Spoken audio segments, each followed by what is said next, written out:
says Alkahest.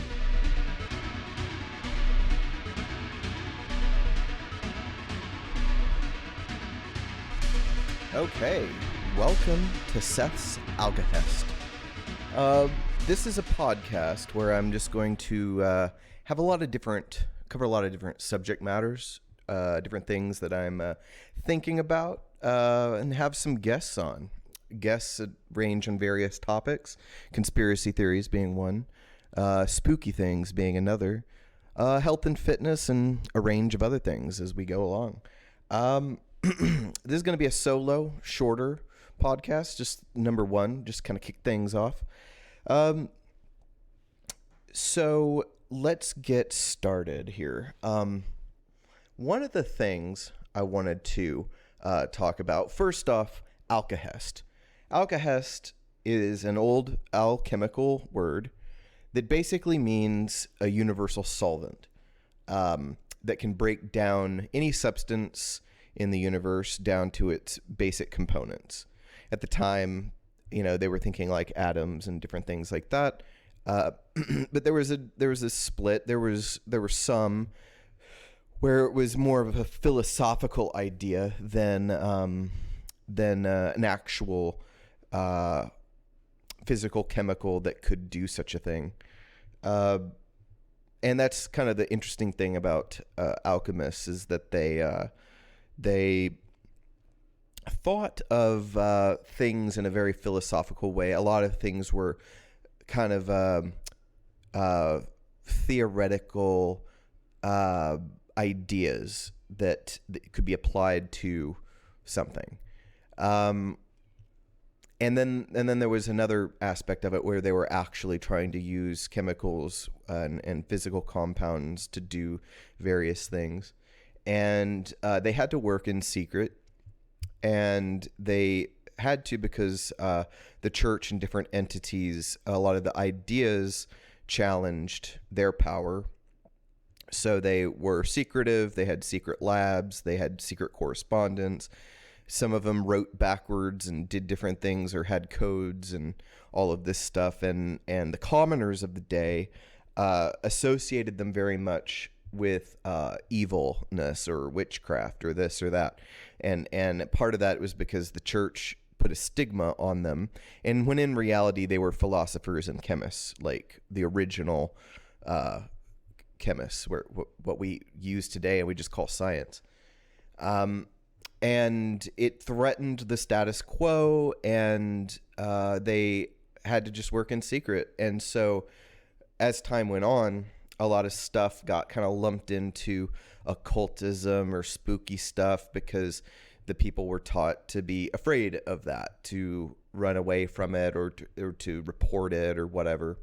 When in reality, it was just another system of control to maintain power to one entity or a few, depends on how you look at it. And so that's where that word comes from, Alkahest. There's several different alchemical names and words and definitions and whatnot. But the reason I chose Alkahest for this podcast is because it's an interesting idea, a universal solvent that breaks down things into their basic components. And that's kind of what I think of when I want to talk about whatever topic or whatever I think about, like my blender of a mind kind of breaking things down into its basic components so I can understand something better or whatever. So anyway, that's the whole gist of the name, in case you're wondering. So anyway, one of the things I wanted to talk about to kick things off as just a subject, get off my chest, is that the idea, or the conspiracy theory, or the idea that there is a round table in the shadows on top of a mountain in some castle and wherever, with men meeting around a table in the shadows, and there's one head honcho chomping on a cigar and making evil plans for the population or whatever. I don't think that's the case. I think that it's much more likely that pockets of money and power, whether or not they're declared or not, like we know there's a lot of people that have wealth, power, money, different fashions that are not reported. They don't use banks like we do. They're what they think of the richest person you can think of, and there's someone richer that we don't know of. They just don't report. They don't use the banking system like they are the banks. They are the people that own the basic infrastructure of this world, and they have untold amounts of wealth. Maybe they inherited it from like the Merovingian bloodline. Maybe they got it from the Templars. Maybe they got it from this or that, or all these different civilizations that crumbled that held knowledge and vast amounts of wealth. Maybe they inherited a lot of stuff from the Library of Alexandria. Maybe a lot of the stuff from the Library of Alexandria was smuggled into Russia. And when the czars fell, it was lost to time when whoever was collecting it. Maybe the Catholic Church has it under the Vatican in their vast archives. I definitely think that those are some possibilities. I think that there definitely is a cache of scrolls and different things from the Library of Alexandria that still exist. I believe that. I don't think it was all burnt.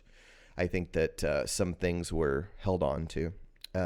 People closest to it knew the value of those things, and it's kind of like no one loses a big truck of bricks of gold. It just doesn't happen. When there's a value somewhere, people don't just misplace it. So anyway, or lose it or whatever. So going back to the idea that everything is controlled by one spooky entity in the shadows with a cigar saying this and that. I think it's more likely that there are pockets of power and wealth in this world, and there are different factions that we occasionally see warring with each other. Maybe it bleeds through in the news or politics or this or that, or strange events that conspiracy theorists go, trafficking or this or that. Maybe more likely it's one group of wealth and power here in the shadows and another group that has wealth and power in Europe or wherever, in Asia and different places that have different views on how things should go. And they have these silent wars in this place that we can't see. We don't really see what's going on. We don't have a narrative to follow to understand it fully. And most of this is a hunch, but it's logical. So, we live in this kind of world where increasingly we're infantiled at older and older ages, and we're not full grown up people with responsibilities and different things until we're much older in life. It's much different than it used to be, where you were a teenager in the Great Depression or before or during a war or whatever, and you had to grow up. You had to become an adult quickly to survive. But we're kind of in a state of arrested development. We're kind of in a state of infantileness that is constantly being pushed forward in older and older ages. And just look at the surface world for a second. Look at, Drew Barrymore's show.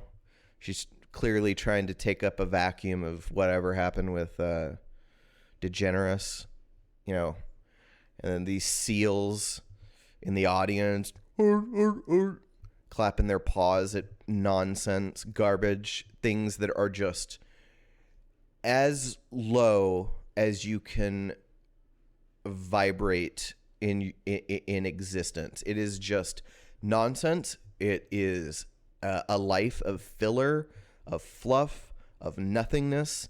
It's a deep abyss of bored housewives that have nothing to do but wonder what Drew Barrymore has to say about puppy videos or some ridiculous thing that has nothing to do with anything and is ultimately a complete waste of time. One of the most valuable resources in your life is time. You cannot buy more time. You cannot get more time. You can be healthy and try to extend your life or whatever, but that doesn't cover the fact that you could be hit by a bus. We don't know when we're going to go. Time is the most valuable asset, along with knowledge, and then comes influence and money and that kind of stuff. Because if money is pretty much on the lowest of the totem pole, money is this thing that we're not bartering, we're not traders anymore. The whole reason currency exists is because if I want a PlayStation, but and that guy over there has a PlayStation, and all I've got are beans. That guy doesn't want beans for the PlayStation. It doesn't matter if I have a mountain of beans. He just doesn't need beans. Maybe he already has beans. So I've got to find someone that wants beans, that has something that the guy with the PlayStation has, to get that thing. So we created money as this way of speeding up transaction time. It simplifies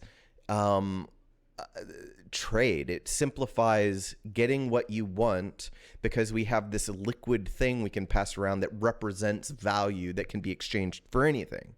And it's a good thing. But in my opinion, our modern money, the modern banking system, is a complete sham, and we have nothing backing actual money. We have no tangible wealth. But you could also deduct everything and say, well, what actual worth does gold have? It doesn't necessarily have wealth outside of demand or value outside of demand. It has